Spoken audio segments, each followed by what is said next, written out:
Grief isn't the end of your story, it's the beginning of a new chapter. Welcome back to another episode of the Empower Grief Journey podcast. I'm your host, Chris Mamoni, and I'm the founder of the Empower Grief Journey coaching and podcast platform. Each episode brings real conversations from people around the world who've navigated profound loss and found the strength to rebuild their lives with courage and intention. Together, we'll explore what it means to move from survival to integration, reclaim your identity, honor your grief journey, and create a future grounded in resilience and purpose. Walk with us as we transform grief into growth, one story at a time. Before I introduce today's guest, I want to invite you guys to head over to empowergriefjourney.com where you can listen to recent episodes of the podcast, grab a copy of the Empower Grief Journey anthology, and book a free grief clarity session to start your own Empower Grief Journey. Today, I have a wonderful guest. She's from down in Australia, and so I'm really excited to talk to her because I have a lot of friends down there. Her name is Carolina Gonzalez, and she is a Sydney-based mindfulness and meditation teacher and a guide who helps women feel calm, grounded, and clear again. After her own journey from emotional depletion to clarity, she now guides women to regulate their nervous system, reconnect with who they are beneath all the expectations, and rebuild self-trust through practices rooted in self-compassion and somatic awareness. Carolina's award-winning teacher published in Tiny Buddha and other top wellness publications. And so without further ado, Caroline, welcome to the podcast. Thank you, Chris. So happy to be here from Sydney. And for those of you guys listening, I think it's got to be your Tuesday morning, if I remember right. Correct, yes. I love that I talk to people in Australia because we're on different days of the week. I So, know it's weird, right? yeah. And I love that you and I connected, by the way, just because I happened to read an article on Tiny Buddha. And by the way, they have great articles on there. But I was really inspired by your article about boundaries, is what triggered me to reach out to you. And I'm grateful that we were able to connect through that. Yeah, me too. And thank you for reaching out. I'm so excited to be here with you today and to contribute to your audience, any way possible to find growth and I guess self-trust in a period that may be a little bit difficult. Yeah. Well, as we get started today, I'd love for you to share with our listeners a little bit more about yourself. Wow, okay. Um, so where do I start? Grew up and had a wonderful, I guess, normal life. And I follow the society sort of rules when it comes to, getting married and getting a good job. And I had my kids. I moved to Australia when I was very young and had what many people could perceive as being a really good life and family, which I did. And, when I look back inside, um, I was really striving for perfection. Like I was asking so much of myself. I wanted to be the perfect mom. So, making sure that the meals were healthy and the kids were looked after and like really giving so much. And the perfect wife and the perfect friend available at all times and present for them whenever I was needed, and the best worker, and always asking so much of myself, and the best daughter too, and sister, and you name it. Always, oh my God, so so much pressure on myself, and my expectations, self-imposed expectations, were so high. And I thought I had to control everything around me to feel safe. And there was a moment where life, as it happens, and it shows us that things started to get out of control, and my marriage of 20 plus years, um, yeah, start falling apart. And then I got separated.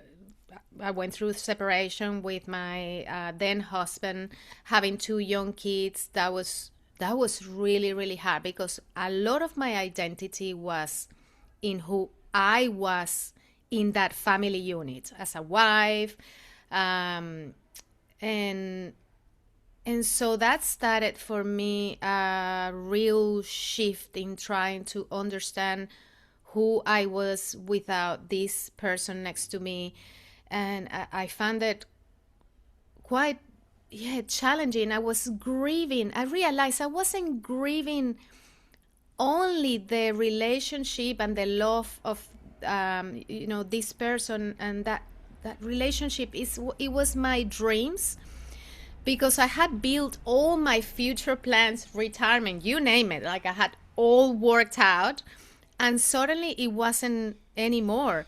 No more holidays, no more this sort of in my mind how my family looks like in the future. And so, yeah, it was a hard process. And while I was going through this, and I'm talking 2 months into it, my mom, who was visiting, staying with me and my siblings for a period of time here in Australia, she got sick. And I took her to the doctor with my brother. And next thing we know, she was diagnosed with terminal cancer. And that was just really shocking, because she wasn't feeling unwell. Like, she's always been my anchor. And I guess because I lost my dad young and I have two siblings, and she was always like our rock, and she kept the family so close, loving, beautiful. And yeah, when that happened, that really just pushed me to the edges of who I was and what the meaning of life. And yeah, and it was as a shock, because she wasn't unwell per se. She was just feeling a little bit off. And next thing is like cancer was spread everywhere, in her bones, in her brain, in her lungs. And I hadn't processed my grief from my separation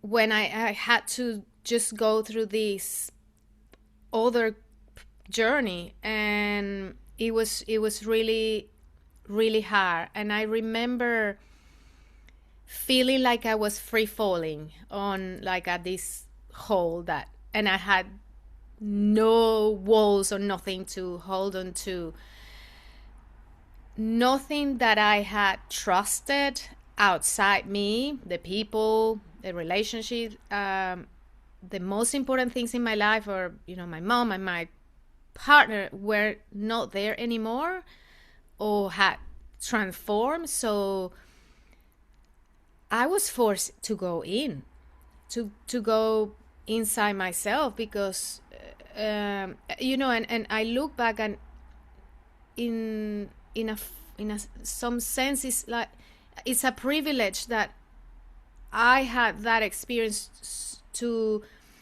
give me the awareness to really go inside. I understand that this was happening not because I was a victim, or because the universe had it against me. It's to understand that that's life, and life comes with a lot of pain, and but it's not, it happens to everyone, right? And is through this journey, it helped me understand that there's nothing, we have very little, if any, control of things around ourselves or things outside ourselves. Yet we have so much power and choice and freedom to choose to how we relate to the things that happen to us, right? And really, happiness and inner peace, and they start within. Because at the end of the day, if we cannot control anything outside ourselves, and everything is in constant flow and moving and transitioning and changing, there's only this thing that's always with us from the moment, from when we're little, we see ourselves in the mirror and we recognize that sort of those eyes and that thing that we can see inside ourselves, that's always with us. And I understood then that that is the most important job in my life, is cultivating and looking after and taking care of this inner part of me that that's what's gonna be with me until the end of times. And and I decided then that I wanted to help others through my own life experience, but also I started really relying on mindfulness and meditation and all these beautiful practices that help me cultivate that inner part of me with so much love and self compassion. Um, I wanted to teach it. I wanted to give this to other people who may be going through difficult times, and yeah, just holding their hands to come out on the other side and realize that yes, it's difficult, but we can actually, there's a way to reduce, for the lack of a better word, manage that pain if we understand with clarity that that's the nature of life. Yeah. That's, I really love your story. You said so much in there that was very impactful around grief. And I love that you shared your part of your story where this started was being a perfectionist in many ways. And I very much used to live there, by the way. That used to be an old version of me. And we put so much pressure on ourselves, so much expectation, and we kind of like weigh ourselves down that if something doesn't go the way we want it to, or something doesn't work out the way we expected it to, there's something wrong with us. We pile on the expectations and the drive to make that thing work. And it's very representative of the grief journey in many ways because we don't want to lose a mom to cancer. We don't want to have a divorce happen. We don't want to lose a child like me. We don't want those things to happen and we'll avoid them at all costs. But it's life, like you said, it's part of life. And that's what happens to us as we end up in those places where we can't control things and they're going to happen to us. And so, how do we make sense of that? How do we navigate that, as you said, about managing those emotions? And I really want to commend you, by the way, for talking about taking care of what's within yourself. You're very stoic in that mindset, and I appreciate that because there's so much in our outside world that we simply can't control. It's not going to go the way we want. It's not going to happen the way we think it will. And that can set us up for, in many ways, feeling hurt or disappointed or in pain in a lot of parts of life. And to bring that focus back within yourself, I think is just such a very powerful way to find inner peace and find inner calm. Absolutely. And no one teaches us this. And it is so important. And like you said, we ask so much of ourselves and we're constant. It's part of being human, part of our survival instincts, right? That we have to protect ourselves, and we go into this stress response when we feel threatened. But the thing is understanding the nuances of that process, and that the way we grow up in society and what we're exposed is teaching our bodies to feel safe with the things that may not make us feel happy or fulfill. It takes practice, it takes understanding and clarity, and then also understanding that that journey, or that looking after ourselves and our heart and honoring our needs is not a selfish way of being. Is actually a responsible way of being, because, and I always provide this example to for the people who work with me to understand, when you are depleted from lack of sleep, or from like really emotionally burdened, or you find yourself going into survival mode, right? You find yourself on edge. Your level of tolerance and patience is very low. Everything around you is a threat, right? Like you just isolate yourself. You're not generous. But the moment you start looking after yourself and replenish with the things that bring you joy, with time out, with whatever it is for that makes you sort of brings that moment of peace, and yeah, fills your cup, then you start being more generous with your time, with your patience, even with your money, with your presence, right? Like you're more open and giving. So that's why I say it's important that we look after ourselves, because then we can give and be present from a place of wholeness, not from depletion and from the fear that we're not going to be loved. Is this making sense? Yeah, that's making a lot of sense, believe it or not, because I am something I learned from Tony Robbins when I used to look at a lot of his videos and everything, and something that really stood out to me, and I think it's what we go through navigating grief and in many ways everyday life.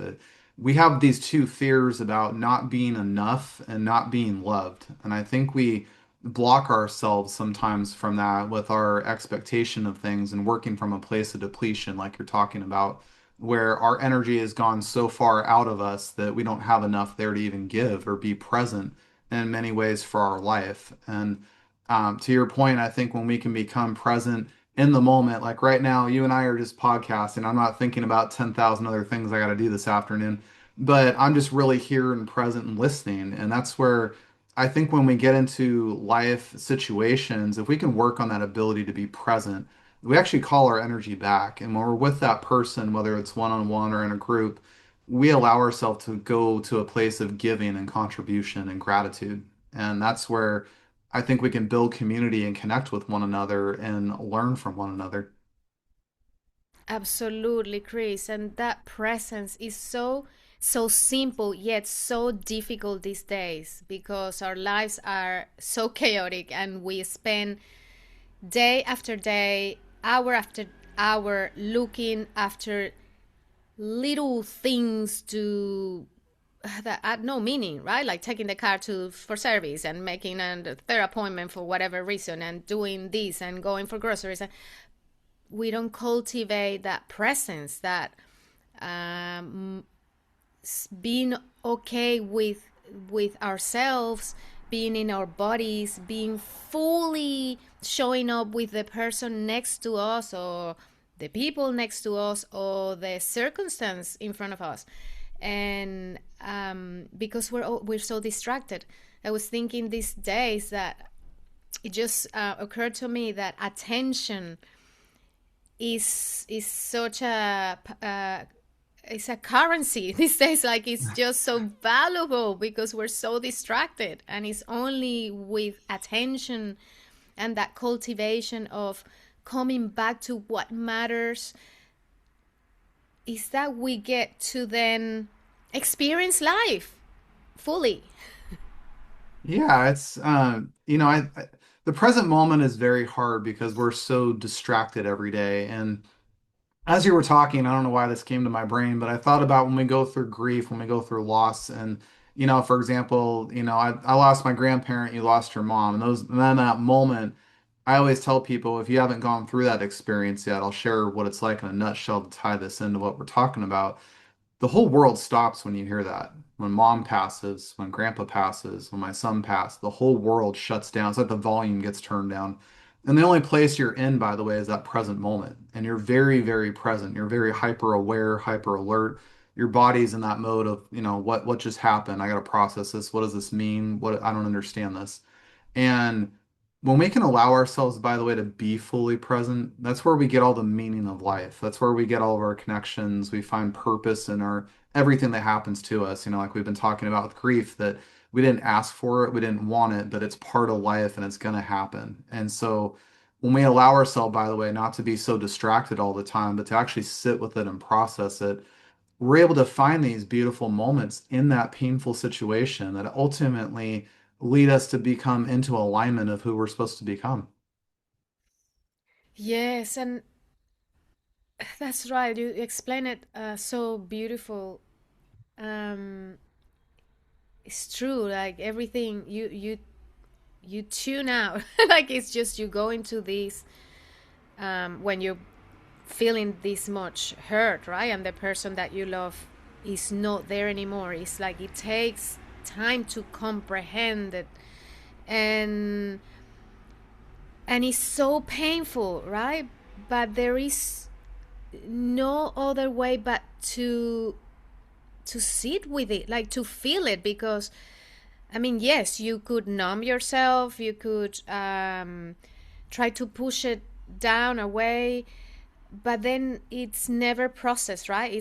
It will always be there. And I'm not saying it's not always there, but then somehow with allowing it to be, and just being really compassionate with oneself, and like, oh, this is really hard, like this is really hard, and I and just with self-love, this pain starts to transform. And like, it's for me, it's both ways it transforms, because at the end of the day everything is in constant flow, right? Emotions, thoughts, our bodies, our youth, earth. And at the same time, it's about us allowing it, letting this be, not uh, clinging onto what it was, because that increases the pain, because it's not there anymore. And so you open space in your awareness, in your heart, however you call it, and so you even allow more space for things to flow and move. And somehow one day it's not that painful anymore.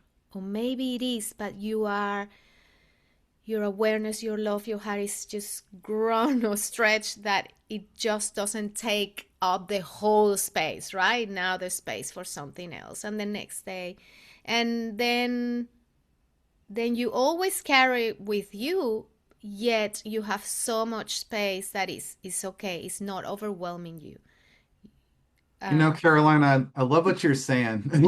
It's you're just what you're really talking about that I love the perspective of is that grief is transformative for us, and it's never always going to stay in that very hurtful, painful place. I mean, some people it may, but there's a lot of times, and I've seen it with people I've interviewed, that grief is very raw and very painful in the moment of loss or that moment of grief. And over time, though, it doesn't necessarily always get easier, but it transforms. It becomes this different meaning, different purpose. And what I've seen a lot in many people is what you described. I have seen so many people become more empathetic. I've seen so many more people be wanting to go out there and help other people who are standing where they once stood or going through something like losing a parent. And there's so much compassion and love that grief transforms into. And I think that's where those of us who go through loss like this or have gone through it like you and I, we're able to see the world in such a different lens because we're not distracted or pulled by all these little things we do every day, but we're really looking at the intention and purpose of our life journey and where grief took us. And ultimately, we become those people that are, I call them world changers. We change the world's perspective. We give them another option, another opportunity. And what not a better place to lead than becoming more empathetic?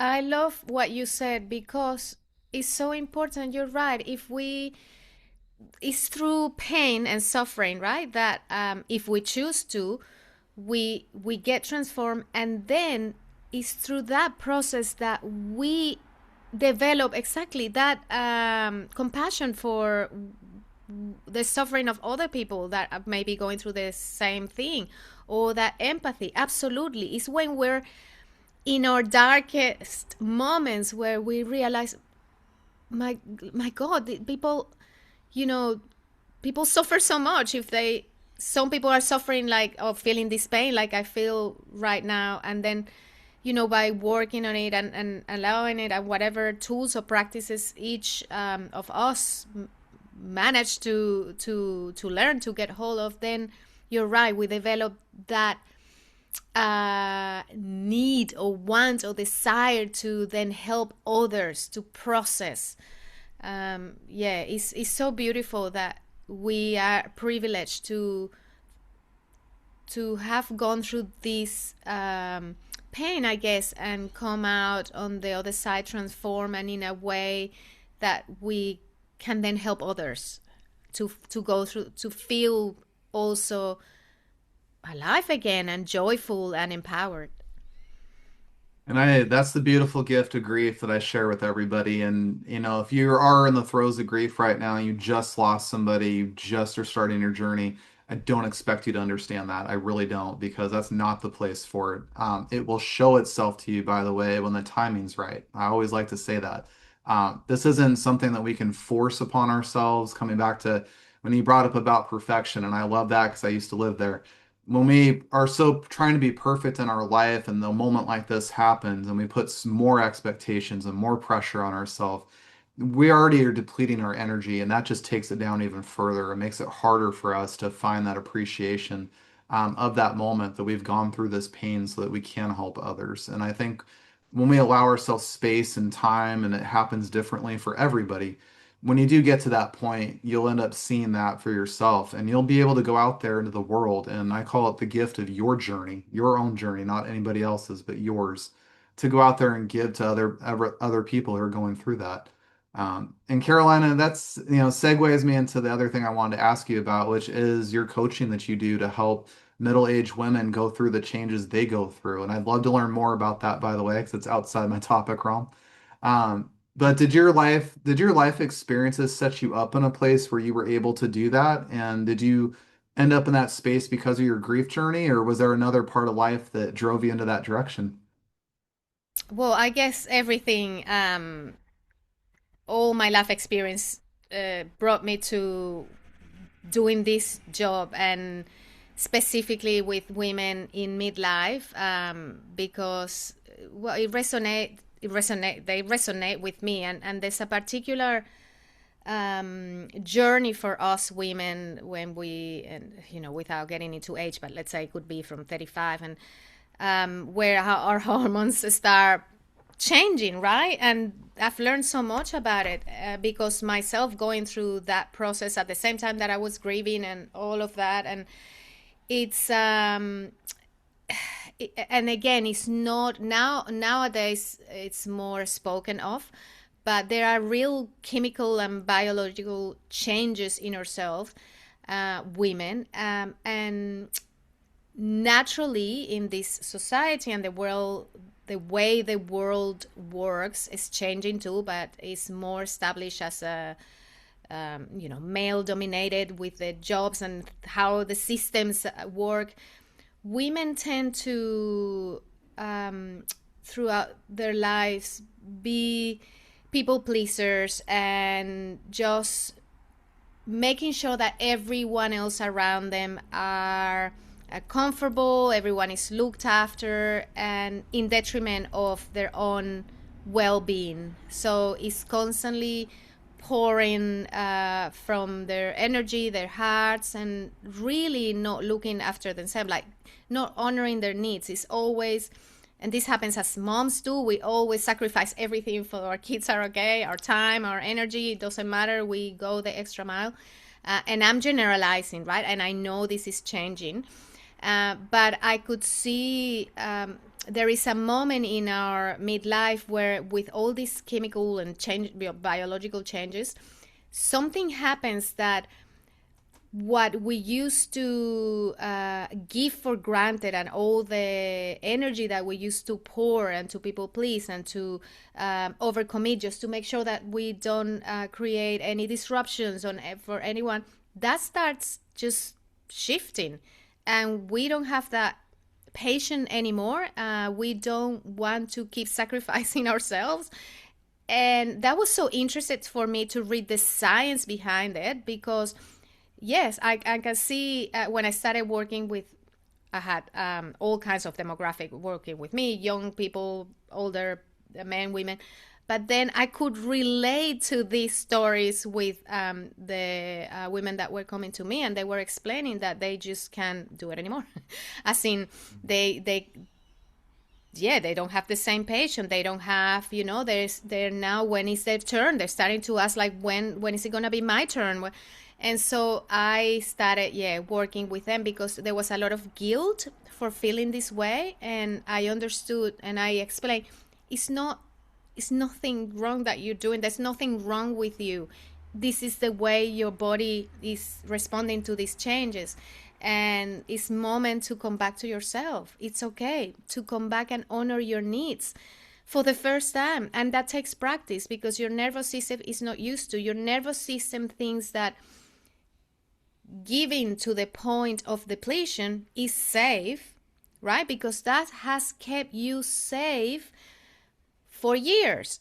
So it takes practice to disrupt that and understand and train your nervous system to be safe when you create healthy boundaries. When you start saying no, no to staying late at work, no to that dinner with girlfriends where you're totally exhausted and all you need is a night in your sofa watching Netflix, no to that request of your family to host Christmas lunch and cook when you just don't want to. So yeah, so all of that took me to this moment and this specific I guess target audience. And yeah, I've been loving it, and it's such a big realization for many of them, and start cultivating honoring their needs without guilt, starting to say no gently, kindly. There is a way, and understanding, as I explained to you first, that looking after the well-being first is responsible, is not selfish. How do the women that you work with, how do they respond to you when you bring up these topics of learning how to say no and learning how to take their energy back? Do you get met sometimes with a, well, I can't do that, or that's, how can you say that, or how can we do that? Or do they sit there and go, thank you, you understand me, you get me? Both. So they thank me. They know that I get them because I've been there, like putting, just leaving work and the last minute and then having to pick up the kids from daycare and just putting all this load on myself to avoid making anyone uncomfortable. My boss, that this and that. So and but then they realize when I give them the example of the nervous system and what's happened through, their decades of putting everyone first, and where the guilt comes from, and how they can start saying no at work, for example.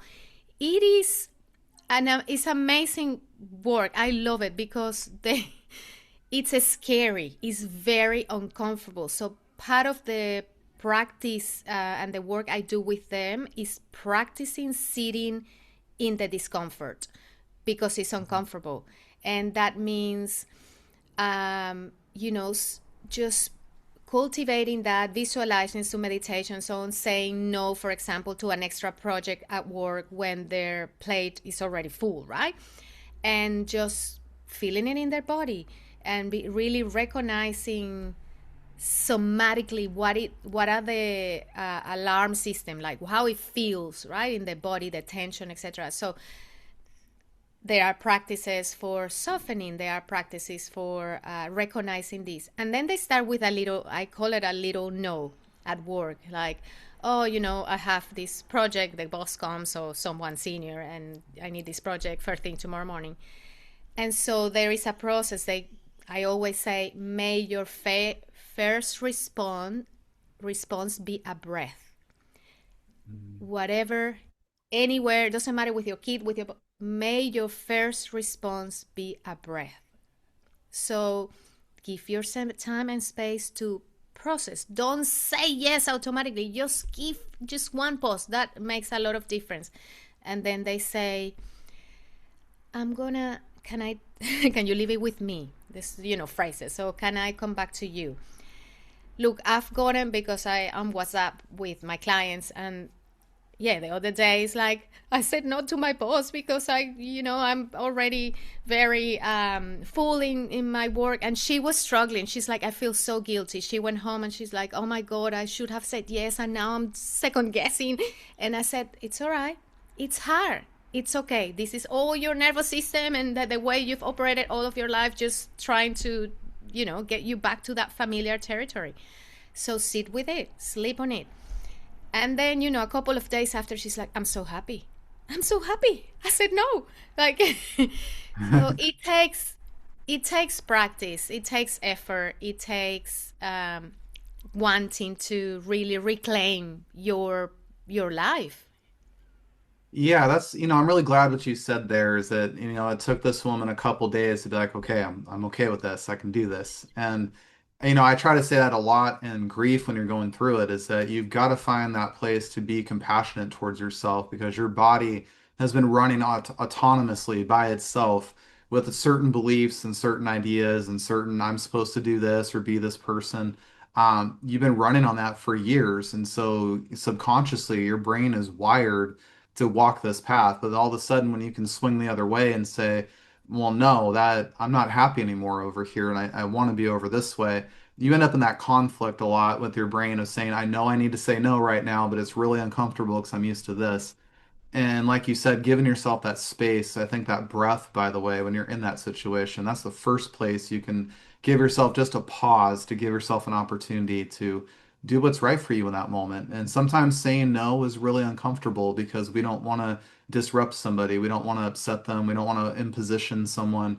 But sometimes it's called for when our energy is down and we need time to recoup because we simply just don't have enough to give at that point. So it's a benefit to ourselves and it's a great decision to say, you know what? No, I just can't do that today. I'm sorry. Or I just can't take care of that right now. I can do it tomorrow.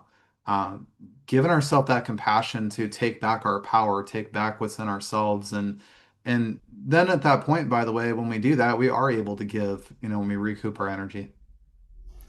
Yes, absolutely. And I just want to say something, knowing your audience who may be listening, maybe going through a hard time, and it's going back to that self compassion.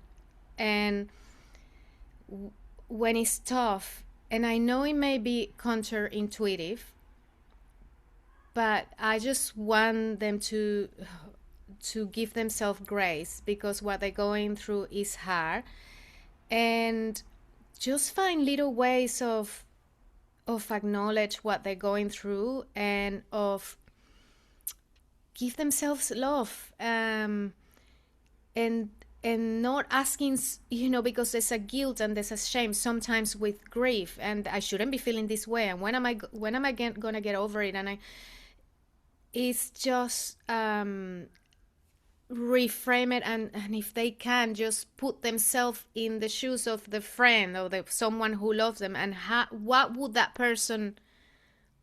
they tell that person, and bring say that to themselves, if it makes sense. For example, like if your friend is going through grief, like, and they're like struggling, or they want to snap out of it, and it's like, no, it's okay. You just lost your mom or your child. It's okay. You take the time that you want, right? And you look after yourself and you find moments of comfort, like, a cup of tea, and just slow down time is fine. That if they talk to themselves like this is, I know it sounds weird, but it's so important. And the more they talk to themselves with that love that they would give, or express to their child or their loved one, or something starts to happen. Like, and that weirdness of talking to yourself that lovingly, starts getting smaller, and the benefit starts getting bigger. The benefit outweighs whatever cheesiness or uncomfortable is talking to oneself lovingly. So that's one thing that I would like to just say and give, and that, yeah, just start talking to yourself with love, even though it's corny, whatever word you want to, because then the benefits outweigh that, how uncomfortable it feels. Well, I think people are uncomfortable with that because we, especially here in the States, I don't know what culture is like in Australia, but we get told if you talk to yourself, there's something wrong with you. And I don't really believe that because I think that we are so influenced by our external environment, friends and families and coworkers and social media and internet and all this stuff, TV. We're so heavily influenced outside of ourselves that we have to ground ourselves. And that's what I love that you were talking about right now. And sometimes we have to tell our nervous system, hey, we're safe. It's okay. We don't have to do that right now. And There's many people in my audience who go through grief in the way of anxiety. It shows up that way where they feel very disconnected in that moment, and there's so much spinning around in their mind that their whole body's reacting to it. It's the trauma coming out and the grief. And sometimes people think there's something wrong with them. And I go, there's nothing wrong with you. Your body's communicating right now. Your body's trying to say something to you and it's waiting for you to acknowledge it and listen to it. And so, as you said, Carolina, talking to ourselves is a great thing. When you have an anxiety attack, one of the best things you can do is tell yourself, hey, I'm safe. I'm okay. There's no threat right now. There's no issue going on right now. I can take my time today. I have space right now for myself. I can process what I'm feeling. As crazy as that might sound, your anxiety kind of turns down a little bit when you do that because you're acknowledging your body, you're acknowledging your emotions, your feelings, your thoughts. And that acknowledgement's that little thing that turns the volume down just enough for you to take your control back, take your energy back, get yourself grounded. And that doesn't mean, by the way, there's something wrong with you. What you actually just did that I described is taking your center back in yourself. You're taking away that external environment and bringing it back to what we talked about earlier, to giving yourself control back over you. And I think that's where a lot of times our anxiety can get minimalized or even go away is when we step back into our power, step into our control of ourselves. And that's really where we can live in a grounded place as we walk forward through grief and other life changes. Yeah, absolutely. And also asking for help. Yes. Asking for help is not a sign of weakness, it's a sign of courage. And people want to help. People are kind and yeah, don't be afraid to ask for help. And you may be surprised. Yeah. Yeah, that's I've learned in grief there's some people that are, safe enough to ask for help. There's some people that aren't. And I always encourage people going through grief to identify those people who are safe to go ask for help from, the ones that will step up and be a listening ear for you, not the ones that try to tell you what to do and fix you. Those guys are kind of hard to be around when you're going through things. But, the person says, hey, I just want to sit here and listen, just be an ear for you today. If that's all you need, I'm happy to do that for you. If I need to walk beside you with something you got going on today, I can do that for you. Like you said, I think asking for help isn't a sign of weakness, it's a sign of courage. It's saying, I know right now that I'm struggling in whatever area of life it may be, or I'm having a hard time processing something. Can you help walk me through that? I think that human connection, that community is what we're missing a lot today. And if you're in a community of women and going through midlife like you do, and you're helping women that phase, that's even better. I'm helping dads walking through child loss because they don't have a voice and don't know how to find that. And, I think when we find our niche of area where we can support people and be of service to others, I think that's what makes this grief journey worth it in many ways. And I'm not saying that we ever wished we went through this and it was a good thing we did. I'm not saying that, but I'm saying that there's a gift we have through it. And once we find that, we now have a responsibility to go out there and help others. And that's going to be a very fulfilling part of life that you can look back and say, this was really hard for me to get through or hard for me to go through. But now I'm doing beautiful work out in the world and I'm making someone else's life just a little bit easier today. Yeah. So.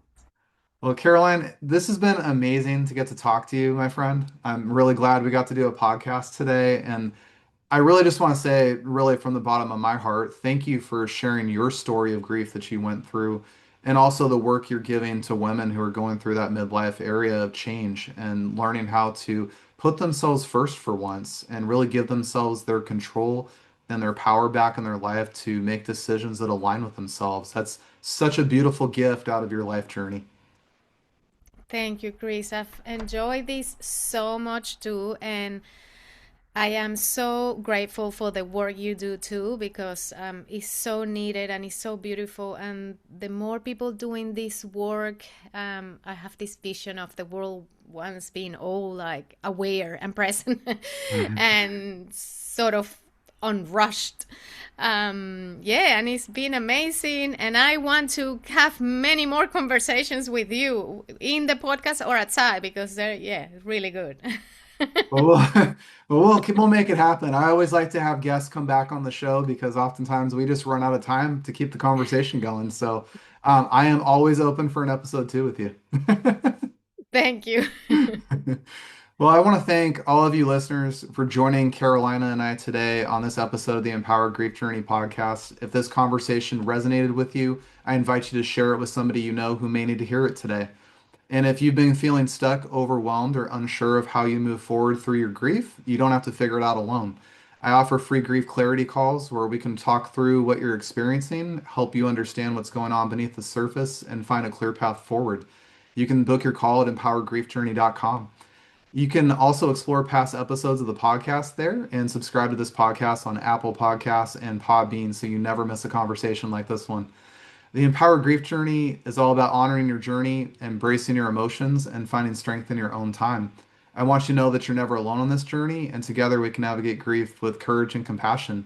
Until next time, be kind to yourself and take your grief journey one step at a time.